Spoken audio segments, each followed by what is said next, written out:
निजामुद्दीन का हाल क्या कर दिया था, कोरोना की फैक्ट्री, जबकि कोरोना ट्रंप लेके आया था और जोड़ दिया मरकज से बेचारों से। मौलाना साहब, मुझे तो डर लग रहा था ये कल गए कि परसों गए, बाद में फिर क्या हुआ, फिर कोर्ट, हाई कोर्ट और सुप्रीम कोर्ट ने फिर जूते मारे इनकी खोपड़ियों पर। लेकिन बेशर्मी इतनी है कि कोर्ट के जूते को अभी नशा है ना, हड्डी का नशा है, इसलिए अभी कोर्ट के जूतों की तकलीफ नहीं हो रही है। जब नशा उतरेगा तब दर्द होगा। कोई पढ़ा लिखा आदमी इनके बीच में पढ़ नहीं पा रहा है, उससे डिबेट हो नहीं पा रही है, नहीं तो उसकी पढ़े लिखे लोगों से डिबेट करते ही कब हैं। मैंने आपको बताया था ना, सवाल भी उनके जवाब भी उनके। किसी जलसे में मैंने बताया था, बुलाया था मुझे एक मीडिया वाले ने, मैंने कहा चलो आज कम से कम दिल भड़ास निकालने को मिलेगा, मौका है। सवाल लिख के लाया बहुत से, 20-25 सवाल थे उसमें, मैंने पढ़ लिया। मैंने कहा ठीक है। उसने दूसरा पर्चा दे दिया। मैंने कहा ये क्या है?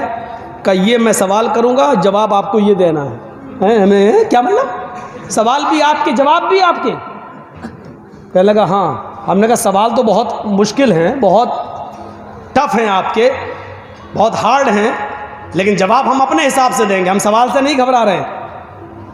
कहने लगे नहीं, जवाब आपको ये देना पड़ेगा जो हम लिख के, आप जाइए 10-15 मिनट रिहर्सल कर लीजिए, देख लीजिए क्या जवाब है। सवाल मैं ये करूँगा, जवाब आप ये दीजिएगा।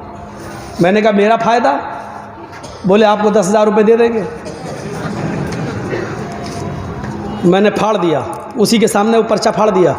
मैंने कहा तुम्हारे यहाँ डिबेट में जितने मौलाना लोग आते हैं वो तो 5,000 रुपये में आते हैं, और वो यही करते हैं, सवाल भी हमारे होते हैं, जवाब भी हमारे होते हैं। तो मैंने कहा उन्हीं से बुलवा लो। चला आया। अब आप समझ लीजिए, 3 दिन से बराबर दे रहा है हिंदुस्तान चैनल पर और इंडिया टीवी पर, आप देख रहे होंगे।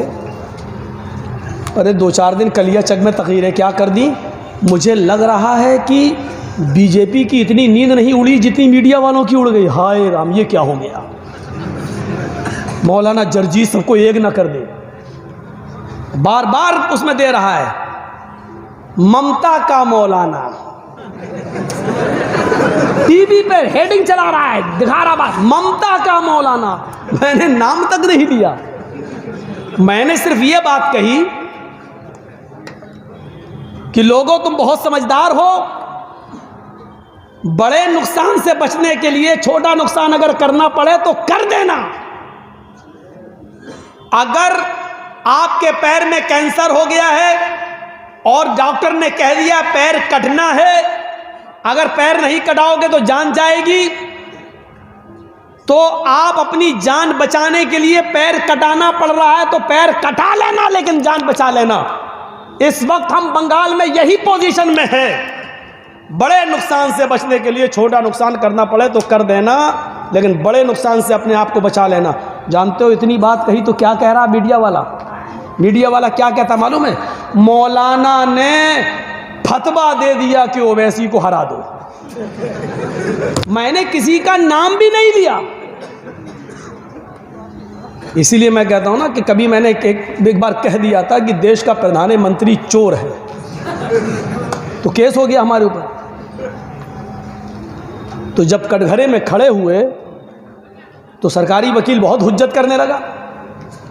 साहब देखिए, इन्होंने देश के प्रधानमंत्री के बारे में ये कहा। मैं तो सड़क गया, मैंने कहा यार मैंने किसी प्रधानमंत्री का नाम ही नहीं लिया, ये क्या कह रहा? तो जज ने हमसे पूछा कि तुम भी कुछ कहना चाहते हो? मैंने कहा जज साहब मेरे पास वो वीडियो मौजूद है, आप सुन लीजिए। उसको सुनाया, उसने बार बार सुना। मैंने कहा मैंने ये कहा है कि देश का प्रधानमंत्री चोर है, लेकिन ये नहीं कहा कि हिंदुस्तान का चोर है, कि पाकिस्तान का चोर है, कि नागालैंड लंका का चोर है, कि सऊदीया का चोर है, कि अमेरिका का। मैंने ये नहीं कहा, और ये अपनी तरफ से कह रहा है कि देश के, भारत के प्रधानमंत्री को चोर। तो जज मुस्कुरा रहा है, मुस्कुरा के कह रहा, सरकारी वकील को डांटा, अरे कहाँ इन्होंने, जो तुम नाम ले रहे हो देश के, कहाँ इन्होंने देश के प्रधानमंत्री को? द बेल इज ग्रांटेड, वहीं से बेल दे दिया। और दस्तखत करते करते हमको देख कैसे कह रहा है, क्या हम नहीं जानते हैं कि किस देश का प्रधानमंत्री चोर है? देखिए, कह रहा कि हम नहीं जानते हैं कि किस देश का प्रधानमंत्री चोर है, हमको आप बेवकूफ़ समझ रहे हैं। मैंने कहा साहब, हम आपको कैसे बेवकूफ़ समझ सकते हैं? ये कैसे बेवकूफ़ लोग हैं जो बताओ, हमने जो चीज़ कही नहीं उसको पेश कर रहे हैं कोर्ट में। कहने लगे अभी कोर्ट में और अदालतों में इंसाफ जिंदा है मौलाना साहब, आप चिंता मत करिए।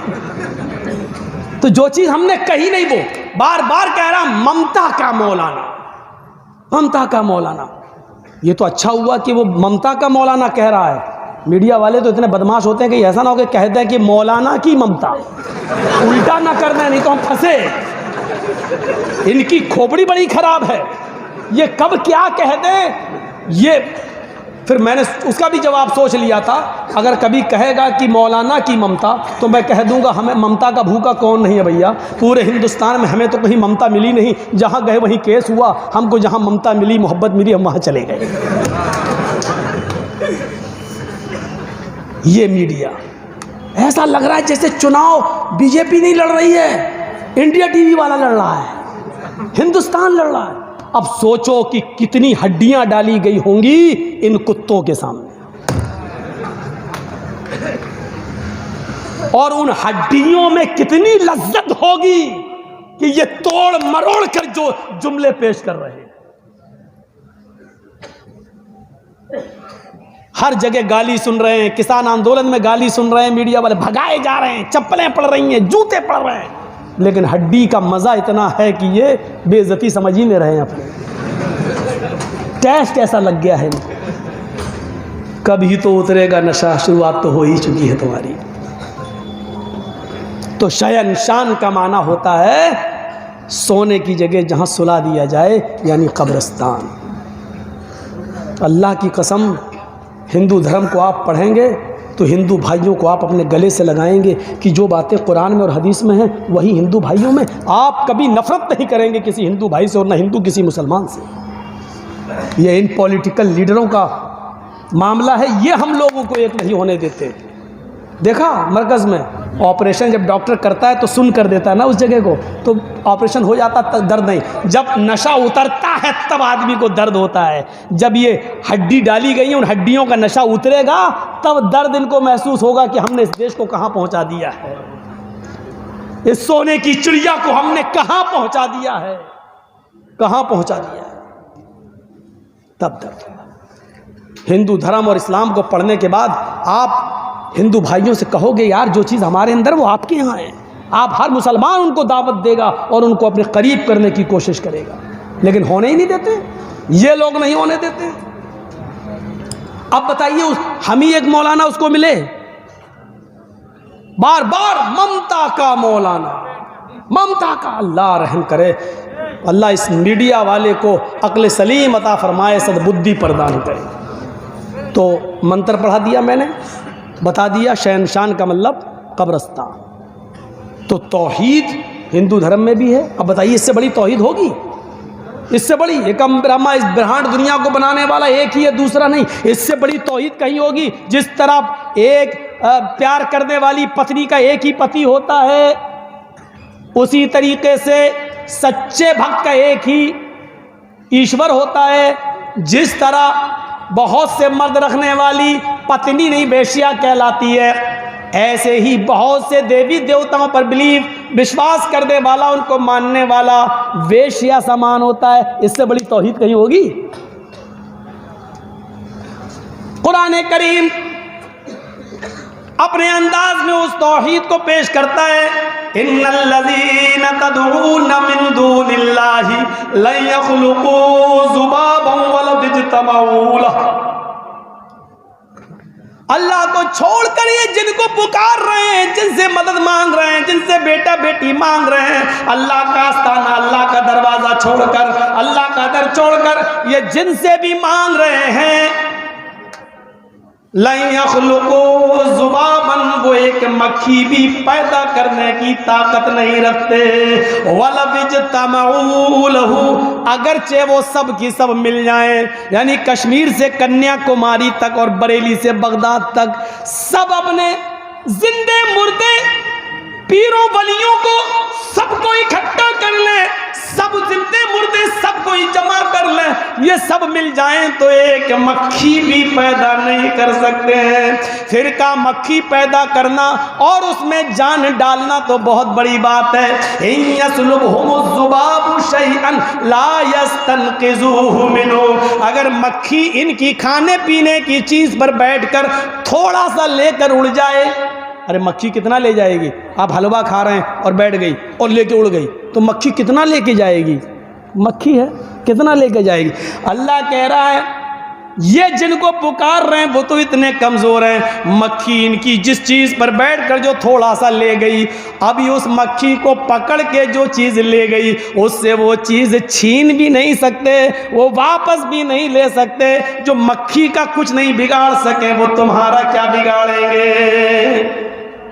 ज़ौफ़त तालिब वल मतलूब, मांगने वाला भी कमजोर हो, जिससे मांग रहा है वो भी कमजोर, कमजोर कमजोर के पास जा रहा है, मजबूर मजबूर के पास जा रहा है, बेबस बेबस के पास जा रहा है, लाचार लाचार के पास जा रहा है।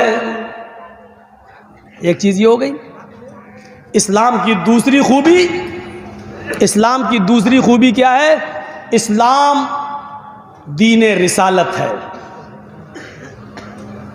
यानी रसूल का सही मतलब इस्लाम ने बताया। अब देखिए दुनिया में जितने भी धर्म हैं, कोई भी एक धर्म उठाओ और हमें उसका नाम लो और बताओ, कोई भी धर्म ऐसा नहीं है जिसके मानने वालों ने अपने यहाँ जो भी नबी जो भी पैगंबर उनके यहाँ आया उसको उन्होंने इंसान रहने ही नहीं दिया। अब देख लीजिए